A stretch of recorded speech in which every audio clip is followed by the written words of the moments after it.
Postgame. I'm Christian Crosby, joined by my guys, Rudy Gay and Isaiah Thomas. Game 4 of Detroit. Orlando has just concluded, and the #1 Pistons now trail the 8th-seeded Magic 3-1.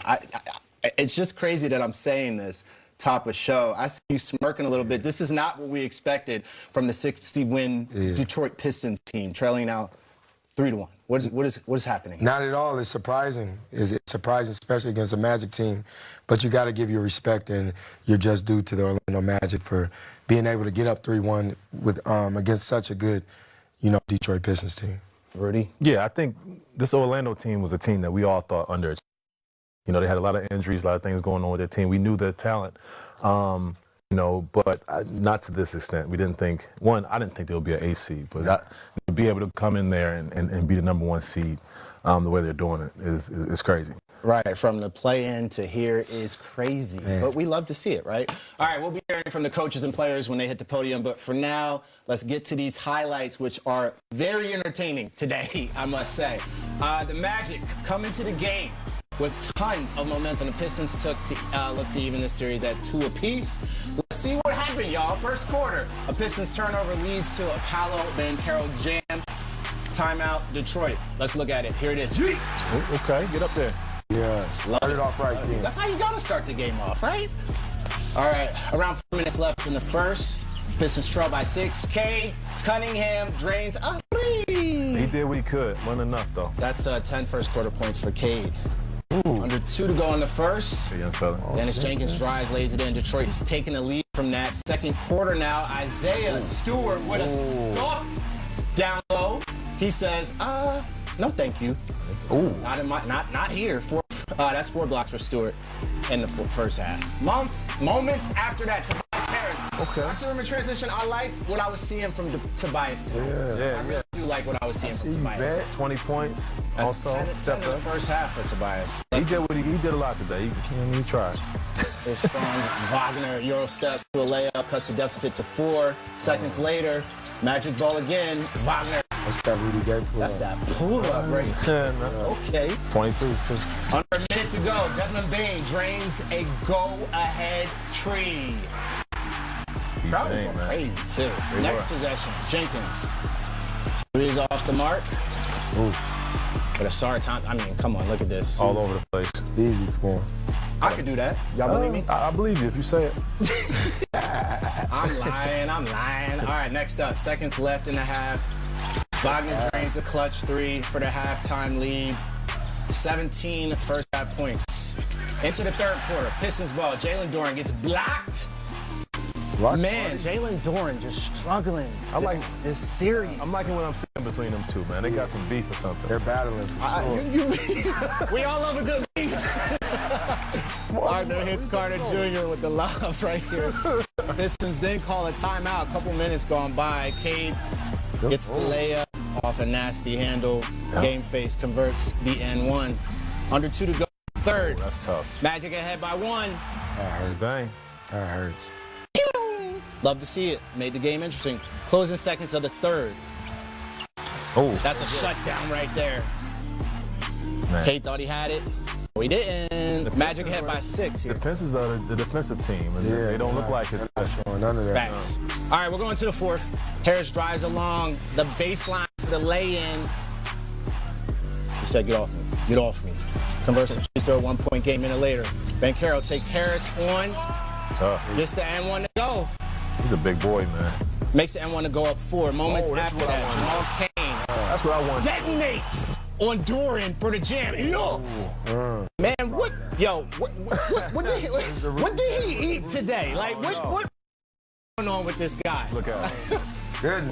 Watch him fall. Under a minute and a half to go in the fourth. Magic up 89-86. Desmond Bain knocks down. It's one of them nights. Sheesh. And Jaren Jackson and John Moran. Can't believe it. Magic extend the lead to 6 points. There you have it. And here it is, y'all. The Magic win 94-88 and continue to lead the series 3-1. The final score: Detroit 88, Orlando 94. This is a crazy outcome here in this first round. Something we wouldn't have expected. I mean, Orlando had the home floor. They had 2-1 lead coming into this game. They had the momentum from Game 3, and they absolutely cashed in, as you can see on this board. I mean, it's just, from a player's eye view, what are we looking at right now? Is this more so a Detroit thing, or is Orlando just growing right before our eyes? Like, what is happening here? This just shows how important it is to win at home. Because Orlando stole one in Detroit, and now they came home, and you always have the home court advantage when you have your fans out there. You sleep in your own bed. That's why it's always important to take care of home. Yeah, do you think now, because this has been a team that we've talked about, where it's like they're hot and cold, they're up and down. Do you think after this win, they kind of have proven their identity as a team, the Orlando Magic, or do they still have some work to do? They still got work to do. I think they're confident. They're knowing they can beat the Detroit Pistons team. So I don't think they're ahead of themselves, especially going into the locker room after this game. You're going to be hyped about it, but I bet Coach is saying we still got one more. We still got unfinished business to handle, and I think that's what their mindset is going into, a Game 5 back in Detroit. All right, we're going to talk more about this because I'm a little surprised that you guys don't seem as surprised by this. I want to know what's up with that. First, JB Bickerstaff on the podium. Let's tune in. JB, can you speak on how tough was it to see every time it seemed like you guys were establishing momentum, the turnover or foul would kill it? Yeah, it's tough. Obviously I thought we did so many, positive things, but you look up 20 turnovers and give up 16 offensive rebounds. That's going to be hard to overcome. So we've got to be better in those areas, and we know that's what this comes down to. 17 turnovers for Cade in the last two. Is it kind of like a schematic thing that they're forcing him into turnovers, or how are you seeing it? Yeah, they're sending a lot of bodies to him, and we got to help him by giving him more space so that he has room to operate. Set screens for him, be a little more physical, get the guys off of him. But again, we got to do a better job of taking care of it. And then how are you seeing Stu kind of stretch the floor offensively? And then I believe he had 8 blocks tonight. What are you seeing from him? Yeah, he's doing a great job protecting the rim. Obviously, he creates spacing with his ability to knock down shots. But, again, he's the heart of it, to be able to defend the way that he does, make the interior so tough to score in there.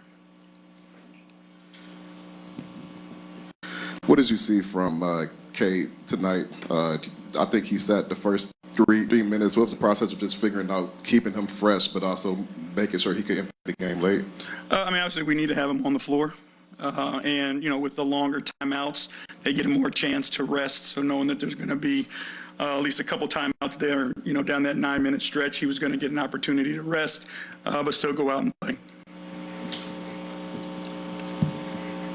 JB, I know the message doesn't change for you guys, but what do you think you guys really need to focus on, not just going into Game 5, but ultimately in hopes of turning this series around in you guys' favor? Again, it's the simple things. It's take care of the rebound ball and rebound the basketball. It's, again, hard to overcome. Turning it over, 39 of their 94 points came from our turnovers and their second chance points.